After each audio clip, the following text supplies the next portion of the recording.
Hi guys, thank you for joining me. Today I'm in the woods and I'm going to be doing a video on how to make feather sticks and lighting a fire with feather sticks and a ferro rod. So this is a question I get asked quite a bit in my videos, and I thought I'd do a video on how I like to make feather sticks and like tips and tricks that I use. So I hope you enjoy this video. So the first step for finding or making really good feather sticks is finding the correct wood to use. So in this forest that I'm in, there's varied species. There's like birch, there's pine, there's beech, and there's some oak as well. So you've got quite a range of different trees that you can use. It's good to have an understanding of the environment you're in and knowing which trees are good for which tasks. I think that's really important, not only with feather sticks but for lighting fires and doing other things, making things. So I think feathers are a really good technique to use when you're learning about fire. Sometimes you're not always going to be carrying your tinders on you, so it's good to kind of go out in an environment and be able to make fire from it. So as I just mentioned, there is oak in this woodland. Oak wouldn't be my first choice as it's quite a hard and dense wood that's more suited for different tasks. So once my fire is lit, it's perfect for then putting on there for burning. It burns really slow and it creates a nice hot bed of embers, so it'd be perfect for keeping you warm or cooking your food. So yeah, it's going to be quite difficult making feathers out of oak because it's such a hard wood to work with, and it's more suited for putting on your fire to create hot bed of embers. So to identify oak, it's got quite scaly bark and like gnarly branches. It has lobed leaves, and this time of year it actually has acorns. So that's the main thing you look for when you're trying to identify an oak tree. So oak is definitely up there. It's like a go-to when you're trying to find firewood that's going to last and burn for a long time, and it doesn't need much management because you just put a few logs on and you'll know it'll last you a few hours. So birch is another useful tree to look for when you're thinking about doing fire. It contains a lot of resin, and you can also use the bark for lighting fires. It's got a resinous bark that you can put a spark to, and it lights. So that's a really nice, easy method for doing fires using birch bark. You can also use the sticks or the wood for making feather sticks. It's also another great wood to use. It's not too dense, not too hard, but I think for today I'm going to look for some pine, as that's what I really like using.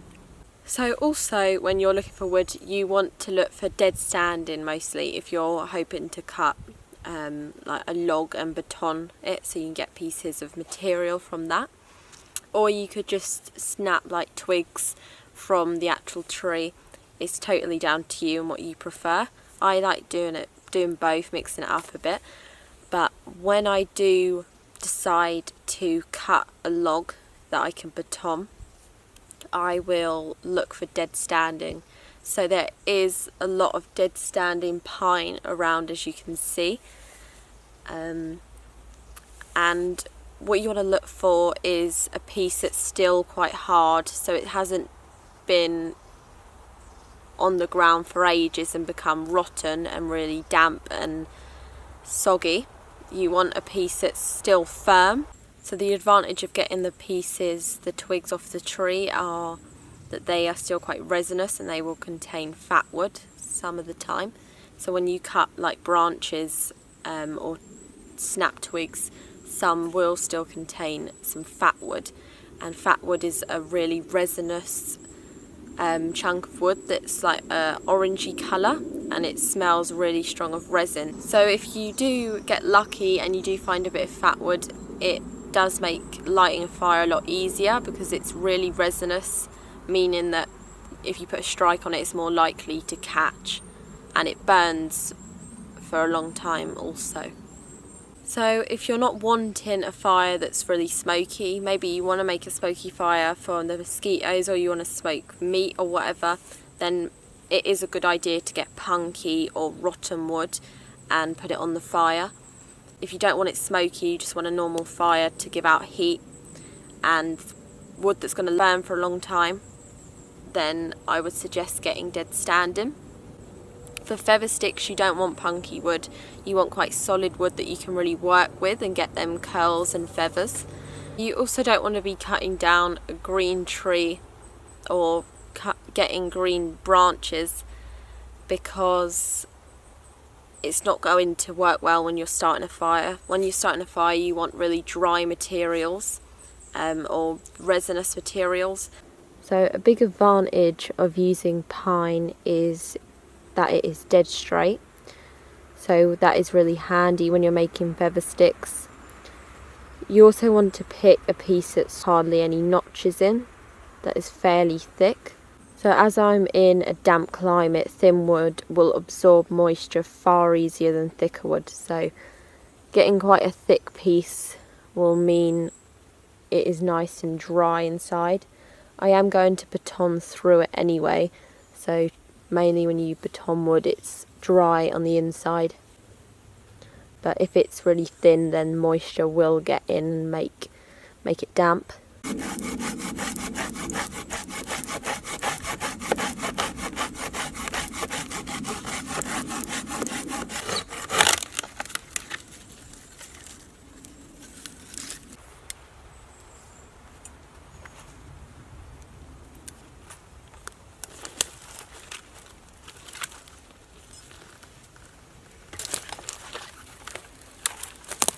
So I just want to give a mention to a good friend, John, who got me these lovely boots. So thank you so much. Really nice. So I've got myself 2 pieces. I'm going to split these and see what they're like. They look really solid inside.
So I've got some really nice pieces here and bits with the edge on, which I really like when you're doing feathers. So I'll put a link in the description if you want to go have a look at this knife.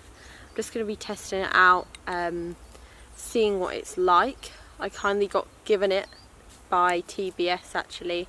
They said they'd like me to try it out, use it in my videos, see what I think of it, and I'm just going to give my honest opinion of what I actually think of it. So yeah, I'm going to be using that. It's a really nice knife. I'm a big fan of the TBS bore. I bought that like sometime last year, so I do really like their knives, so I was really happy to be able to try out this one.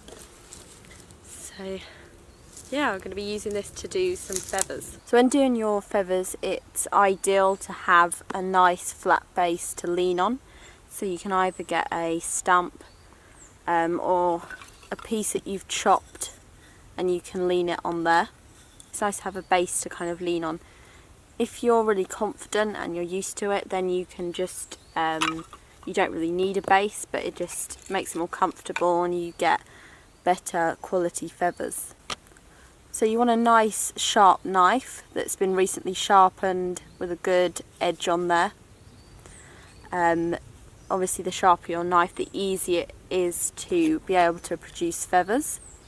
If you've got a blunt knife, it can become slightly dangerous and you won't get quality feathers. They'll come out really thick and they keep breaking off and you'll end up with shavings instead. So this size is really ideal. You've got a long piece so you can get long strokes with your knife to produce some nice feathers, and it's fairly thin, so it's not thick pieces.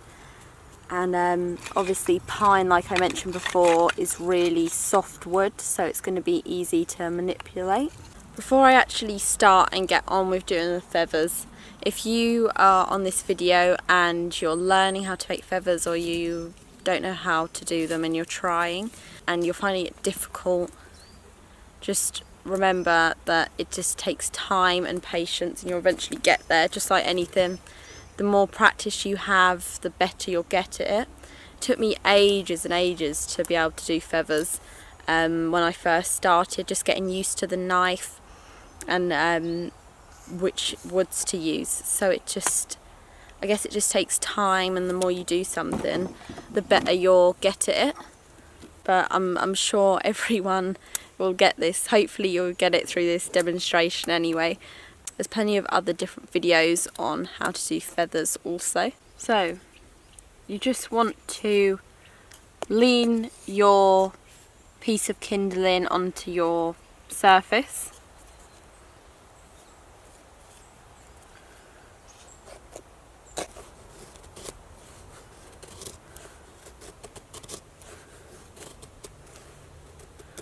So you want to start with long strides.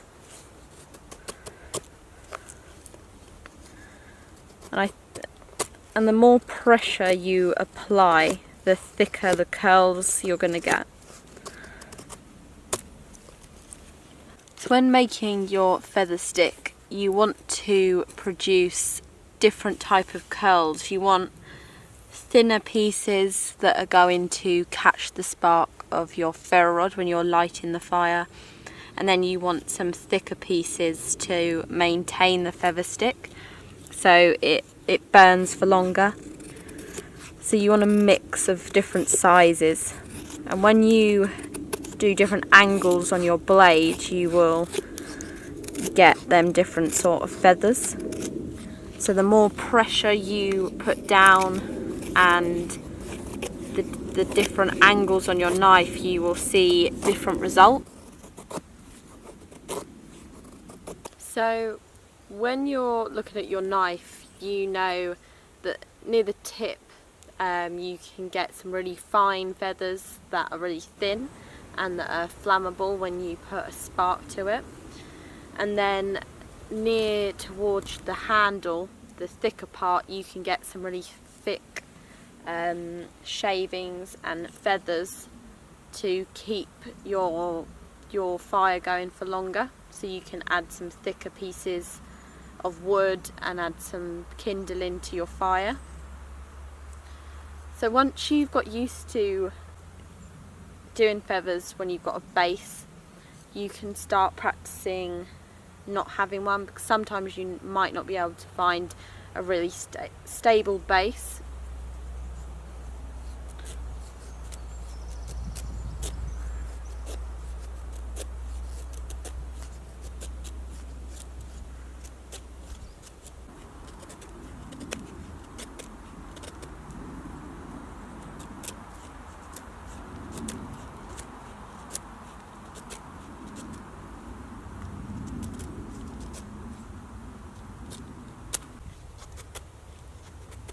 Whilst doing this, you want to think about the triangle of death.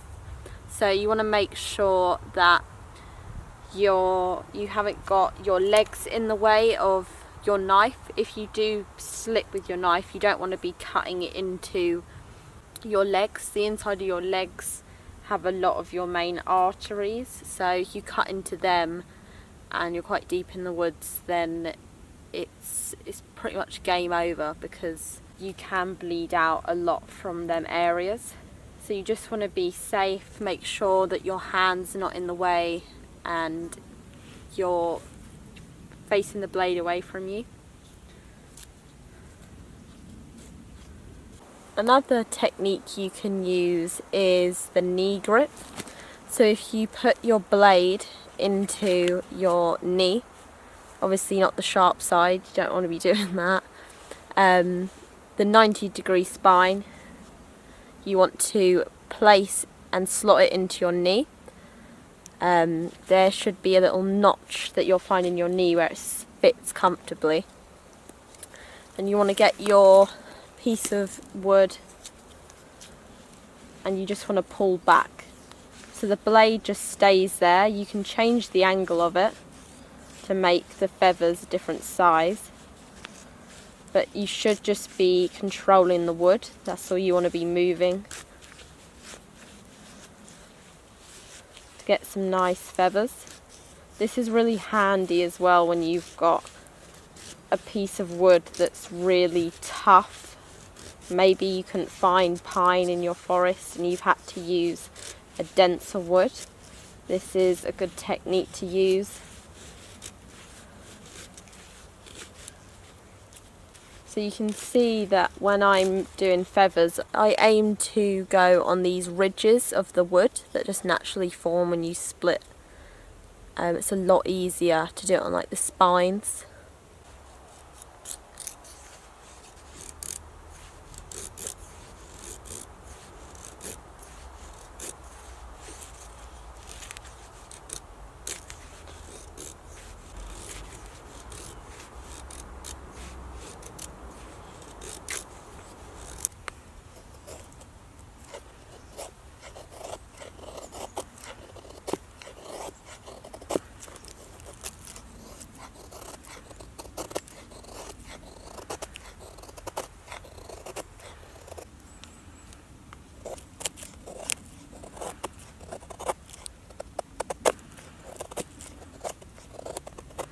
So I've now made my feathers. Got a nice bundle of them. That's the aim when you're making a fire, to get a bundle of feathers. I don't think one will be enough for lighting a fire. Ideally you put them in a bunch and then you strike a ferro rod on them and they should all catch, because they should be leaning on each other so it kind of spreads like dominoes. You want to put your most flammable and your best feathers near the top, so the ones with the thinnest and the curliest feathers should be placed on the top so they can catch the spark and get the ember off your ferro rod, or maybe you're using a lighter. So the knife I've been using performed really great. It's not too big of a blade, it's quite short, it's just a nice average size.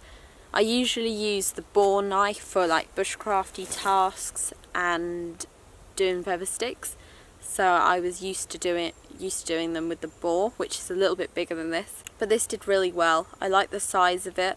I think it's nice to have a range of knives for doing different tasks. So there's so many tasks like skinning, lighting fires, batoning, different bits and bobs. So it's good to have a range of knives, and I will be taking this with me.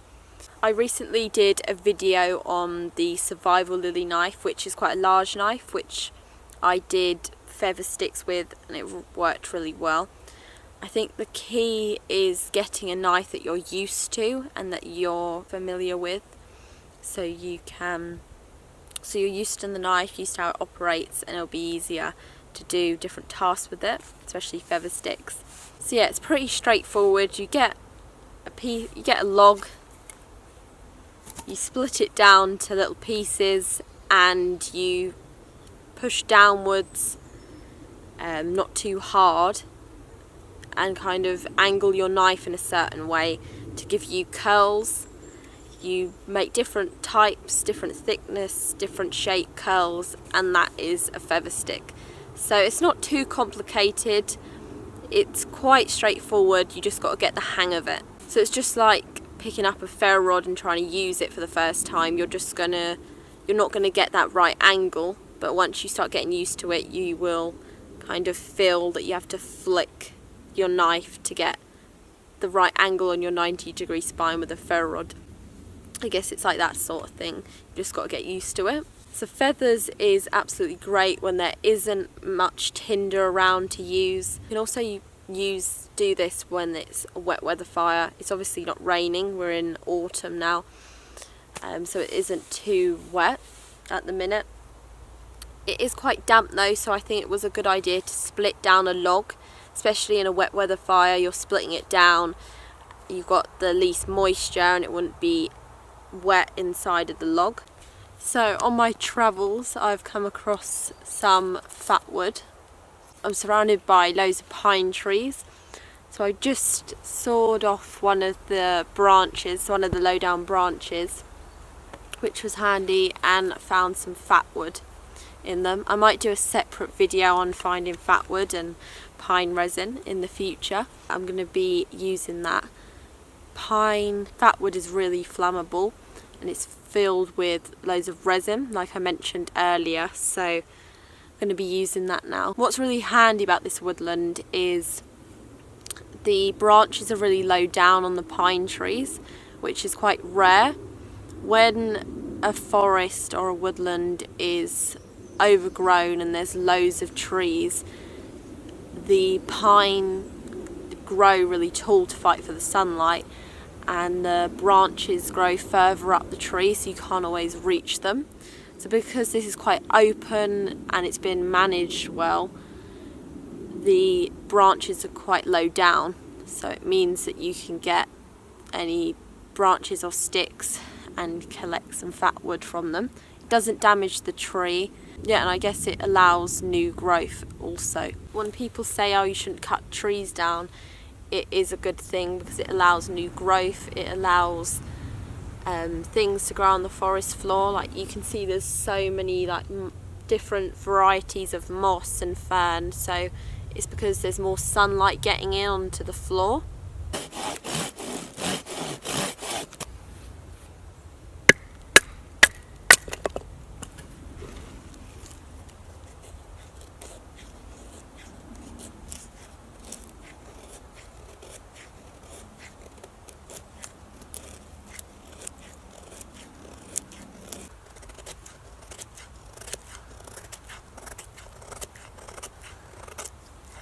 So as well as pine, you can also use pretty much any wood really.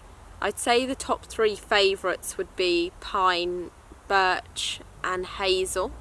So I've got my ferro rod. This is the bayite ferro rod. A lot of you ask because it is a lot longer than the usual ones. So I've got some of my feathers here. I had a big collection of them through just demonstrating. If you wanted to make a bigger fire, I'd probably use all the bundle and leave a few spare just in case. This knife's also got a lovely 90-degree spine on the back, as you can see.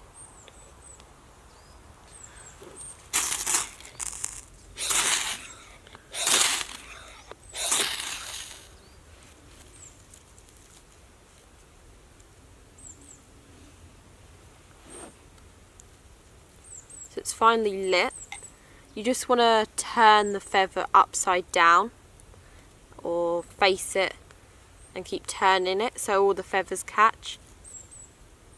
Obviously heat rises, so when it does catch you want to face it upright so all the other feathers on the stick light. And obviously now the thicker curls are using their magic because it's making them last longer, so you've got time to add other feather sticks to the pile. So yeah, you can just keep adding. your feather sticks onto the flames. So that is my video on feather sticks. I hope that if you are learning to do feather sticks, that has helped a little bit. Also, I'm left-handed, so someone who's left-handed, that might have been easier to learn from. I've noticed when I learn from left-handed people, it's easier to pick up. I don't know why, probably because you're using your left hand to do the feathers and using different hands when you're striking the ferro rod. But yeah, hopefully you can go out and get some practice in and actually master the skill of doing feather sticks.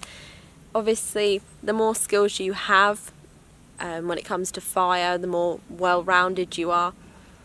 So there's so much to learn in fire, and feather sticks is just one of the many different skills that you can learn, but it's also a really useful one as well. So it's great to know all your different tinders and different things, components to use in the woods, and it's also great backup to know that if you can't find any of them, you can split a log down and just make some feathers if you're carrying a knife on you. I also demonstrated that you can use a hatchet as well. So say you weren't carrying your knife, you could use your hatchet and get feathers that way.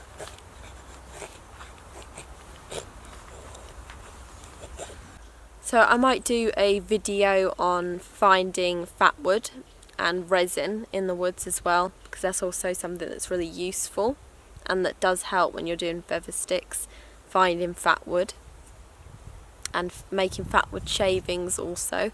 So thank you for watching. I hope this video has been helpful. Please leave your comments in this video if you've got any opinions or questions or advice even. So thank you for watching.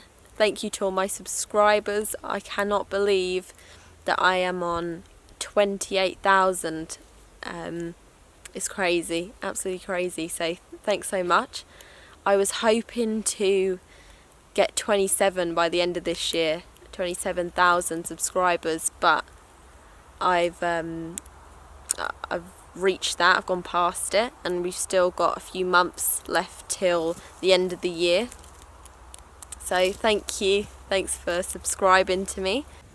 You're up in the sky, I'll carry you home, home to the mountain near. And soon, my friend, you'll see